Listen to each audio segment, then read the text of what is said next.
ya el último tema de la teoría del primer parcial, ¿verdad? Es un tema que ya por demás lo conocen ustedes. La programación orientada a objetos, que es un paradigma basado en el paradigma imperativo. Este paradigma vislumbra el panorama a resolver con estructuras que le llamamos objetos, son estructuras de datos lógicas, que ya de las que hemos hablado bastante, ¿verdad? Que los objetos son como una idea abstracta sobre algo que en realidad existe en el mundo real, pero no la describe al 100%, sino solo la información que necesitamos manejar. Si vamos a hablar de programación orientada a objetos, tenemos que entender 4 conceptos, que son clase, objeto, atributo y método. ¿Es lo mismo clase que objeto? No es lo mismo clase que objeto. La clase es la plantilla y el objeto es una instancia de la clase, ¿verdad? Es una copia en memoria de la plantilla. Pero bueno, veámoslos. Con su concepto de libro de texto ya lo vamos a ver. Y el atributo y el método, que esto se les conoce como miembros. Estos son miembros de una clase. Entonces, cuando creamos un objeto, se trae los miembros de la clase para implementarlos. Es una clase, como lo dije hace un momento, es la plantilla, ¿verdad? Una estructura de datos lógica. Pero es una plantilla, es un tipo de dato compuesto, ¿verdad? Es un tipo de dato compuesto. Es una abstracción de algo que existe en el mundo real, ¿verdad? Es una idea, pero solo controla lo que nosotros necesitemos. Por ejemplo, creo una clase que se llame carro y va a tener marca, modelo, color y año. Solo eso. No voy a controlar todo lo que tiene un carro, ¿verdad? Sino solo estas ideas. Es una idea abstracta del carro. Y su comportamiento abstracto, su comportamiento es la idea que tengo yo del comportamiento del carro, que se puede encender, se puede acelerar, frenar y apagar. Esa es una clase, entonces. ¿Verdad? Una idea abstracta que describe cómo se va a comportar algo. El objeto es una instancia, ¿verdad? De una clase. O sea, un objeto agarra esta clase, una copia, y la mete en la memoria. A eso es instanciar. La mete a la memoria y apunta una variable hacia esa versión en memoria de aquella clase, ¿verdad? O sea, es el resultado de una clase. ¿Qué hace instanciar? Sacar una copia. Por ejemplo, tenía la clase carro de la que hablé hace un rato y creo varios objetos cuya marca es Audi, Nissan, Volvo, puede ser Honda, Toyota. Entonces, saca copias de la clase y llena las propiedades y los métodos para hacerlo único. El objeto es una instanciación de una clase. ¿Qué es un atributo? Es cada una de las características del objeto, ¿verdad? O sea, este es del libro de texto, ¿verdad? Podríamos decir que entonces que un atributo es una propiedad, ¿sí? Es una cualidad que tiene el objeto que implementamos, que instanciamos de una clase, ¿verdad? Los atributos es donde almacenamos la información que hace único a un objeto. Por ejemplo, aquí tengo un objeto de este tipo de datos. Y estos son sus atributos en la clase. Y en el objeto los llenamos para hacerlo único. Esos son los atributos, las cualidades, las características. Y los métodos es lo que puede hacer este objeto, ¿verdad? Del que lo sacamos copia de una clase.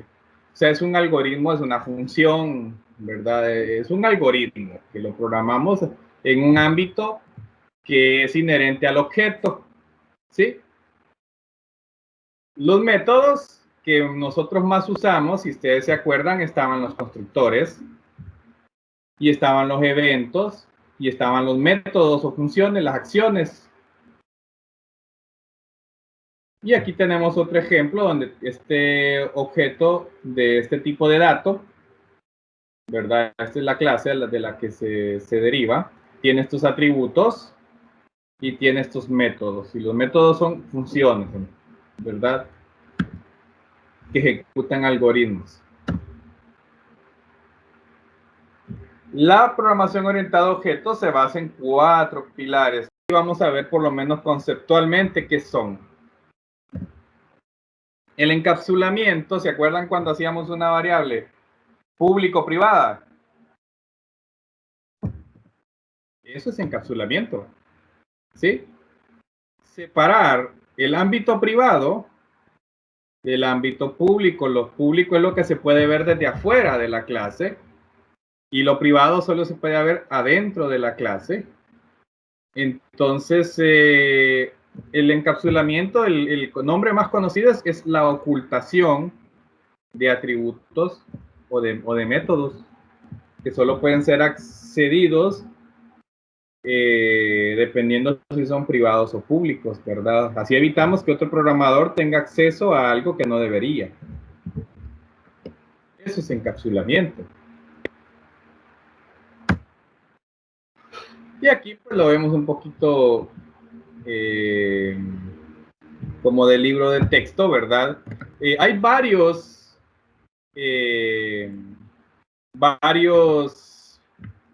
formas de tratar encapsulamiento, pero los nombres más conocidos son los ámbitos private y public, como los vieron ustedes cuando programaron en Java, por ejemplo, o en C++, que separábamos el public del private. No sé si lo recuerdan los que llevaron estructura de datos, que se separa en C++ el public del private.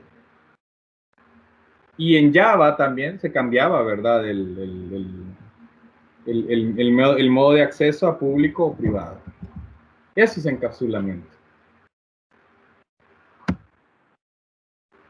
Herencia, ¿verdad? La herencia es una característica donde creamos una clase padre con ciertos atributos y con ciertos métodos, y a partir de ella se crean nuevas clases que van a tener todos estos atributos y le van a agregar nuevos que son independientes de los de acá, de los del padre. Entonces las clases hijo heredan todo lo de la clase padre y le añaden los nuevos atributos o métodos de las clases hijos, ¿verdad? Esto es muy utilizado para reutilizar código. Entonces, esto ya lo maneja muy bien, ¿verdad? Ejemplo, tengo una clase persona con nombre, cédula, puede hablar, tiene apellido, ¿verdad? Tiene un género. Hereda el supervisor que ya tiene tareas, tiene permisos o puede supervisar, y el obrero que tiene tareas. Ahora, polimorfismo. El polimorfismo es sobrecarga, pero en herencia. O sea que se sobrecarga el hijo algo que heredó del padre. Eso es el polimorfismo. Sobrecarga no es algo de la programación orientada a objetos, ¿sí? La sobrecarga no es lo mismo que polimorfismo, pero es una idea similar. La sobrecarga el polimorfismo es sobreescribir una función o método que venía heredado. Que solo puede existir con herencia. No viene heredado, es sobrecarga. Pero si lo heredó y lo sobreescribió, es polimorfismo. Bueno, entonces el polimorfismo, miren este ejemplo. Tengo una clase que se llama ser vivo. Y el humano, el pato, el perro y el gato heredan de ser vivo. Y hay un método que se llama hablar. Pero en el humano yo lo sobreescribo para que diga ayuda. En el perro dice guau guau, en el pato cuac cuac y en el gato miau. Entonces, ¿qué es? Que es el mismo método hablar, pero le cambié su funcionamiento en cada una de las herencias. Entonces, el polimorfismo solo puede existir cuando hay herencia, ¿sí? Entonces, cuando se llama métodos heredados y usted los sobrescribe, Eso es polimorfismo. Bueno, la abstracción es crear una clase molde que no tiene, que las funciones y los métodos no funcionan, solo están hechos del cascarón, ¿verdad? Y luego cuando heredamos a la clase abstracta, ahí sobreescribimos con polimorfismo sus funciones y sus métodos. La abstracción se usa más que todo para definir una plantilla para hacer clases, o sea que si la clase era una plantilla, la clase abstracta es una plantilla de una clase normal, ¿verdad? Se utiliza más que todo para decir cómo va a funcionar una clase, pero no se le programa los métodos, se dejan vacíos. Y cuando los heredamos, programamos lo que va a llevar.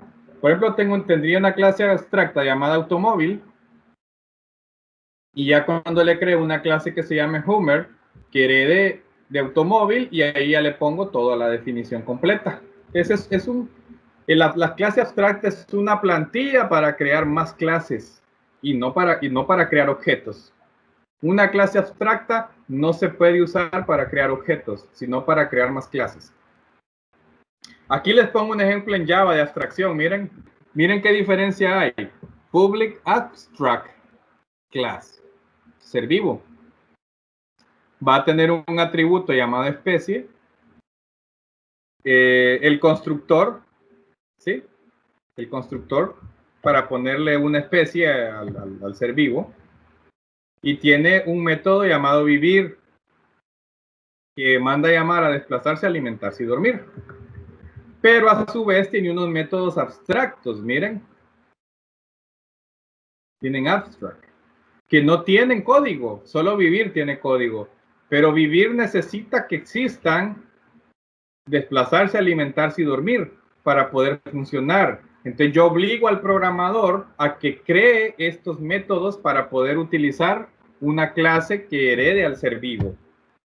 Entonces cuando vengo yo y creo una clase que se llame gato, que herede de una clase abstracta ser vivo, bueno, traigo el constructor y mando a llamar el superconstructor de la clase abstracta. Luego con override aplico polimorfismo. Miren, esto es polimorfismo cuando hay override. Con override, que estoy sobreescribiendo los métodos abstractos de la clase abstracta de la que heredó la clase gato, que ya no es abstracta, y aquí le pongo yo lo que el gato va a hacer en cada uno de los tres métodos, más el de hablar, que es aparte. Te obligo a que el programador defina los 4 abstractos, si no, no le va a correr el programa. Lenguajes que usan programación orientada a objetos, el C++ actual, C Sharp, Java, que vimos bastante, ¿verdad? Ruby, PHP, Visual Basic.net, y me faltó el .NET, Python, Objective-C, que se utiliza para programar en Mac y en iPhone, y el JavaScript. Hay más, hay cientos de lenguajes orientados a objetos. Yo puse los más representativos. Les voy a publicar este libro en el campus virtual, Cómo programar en C Sharp, solo para que lo tengan como referencia, para el que esté curioso. Aunque hoy con YouTube ya no es necesario, pero ahí va a estar. Nos vemos mañana, entonces pasen buenas noches.